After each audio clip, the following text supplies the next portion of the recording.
So I got a chance to definitely start checking out season 3. Yeah. I'm not going to spoil it for any of the fans. Exciting, exciting.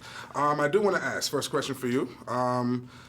When you first read the script going into season 3, what kind of excitement level was created? Because I know I'm excited just watching it. You know what? When I read it, I didn't feel the same intensity as I did when I got a chance to watch the first episode. Because I get them in pieces. I get a chance to see the dailies, so I could see piece by piece what it is, and then now I'm starting to identify with the pace of the actual, like how the show starts to move faster. There's different things that Courtney can do better than a lot of other writers, and you can start to see it because of how invested people become in the actual characters. Because she'll start to focus on this person's storyline and this person, and then it grows, and then before you know it, you know everybody well enough to be invested in the whole scenario.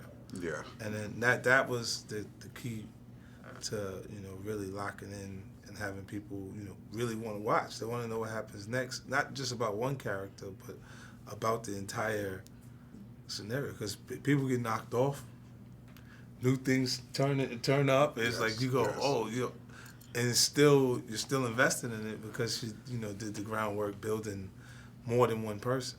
Absolutely. A lot of series they focus on the center all the time, and it's just this. And then if that's not there, then you don't even have a show. You're right. Now, Courtney, Yes. This is not the first time you've written as far as contributing to a show, but you're definitely your debut as far as being the front runner, as far as the creator and show writer. At what point, whether it was prior to season 1, during season 1 or season 2, did you realize you had such a big hit on your hands? Well, it depends on who you ask, because this one knew it was a hit as we were getting it off the ground. For me, it really isn't. I thought that it was very well executed, like what we got to do because of my incredible cast and crew. The first season, these actors really stepped into these roles, and they believed in me. They trusted me, and I was making them do crazy stuff. And the fact that they were doing crazy stuff and they were okay with it, and Joseph Shakora was like, "Yeah, I'll light that guy on fire. That's cool." You know what I mean? Because the first season was that, because we had people like Leslie Lopez be like, "Yeah, I'll give a lap dance and then stab him in the neck." Because of the first season, I was like, "This is the best I could do." What I always say is, I left it all on the field. If you leave it all on the field, you can't be mad even if you lose, right? Because you put everything out there. You did your absolute best. So I always say, I had the rock and I ran. Even if I fell short of the goal line, I ran. You know what I mean? So the first season, we ran. And got him. We got him, yeah. The first time. And look, this was hitting the bullseye of the core audience that we were targeting. So when that happens, it's rare that the show just boom, and hits exactly what it was intended. And this is why they borrowed some of the marketing ideas for Empire. Yes. And then it gives me an opportunity to create that competitive energy there, but also to attach myself to the marketing fund of Fox, because the audience is aware, because we have the hit first. It doesn't seem that way when we look at the accolades, the trophies that have been given out. But I have to remind these people, that when the hit's first, then they start to borrow things, because the people involved at the network will look and say, they're smart enough to say, we need to do that.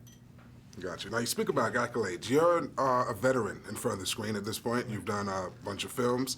How does that compare to shooting a regular television series when it comes to working with the cast, working with the directors, producers, and so forth? You'll find a different comfort after you get a chance to work with people that you really appreciated their body of work.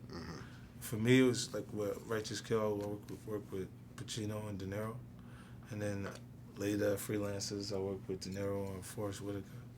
And then Las Vegas with De Niro again. And then Southpaw recently with Gyllenhaal. So it's with these different projects, and then it's pretty much not a point that I'm intimidated by the talent that I'm working with. A lot of times they haven't worked with the guys that I've had the opportunity to work with yet. So it's like I find a place to be secure with my choices.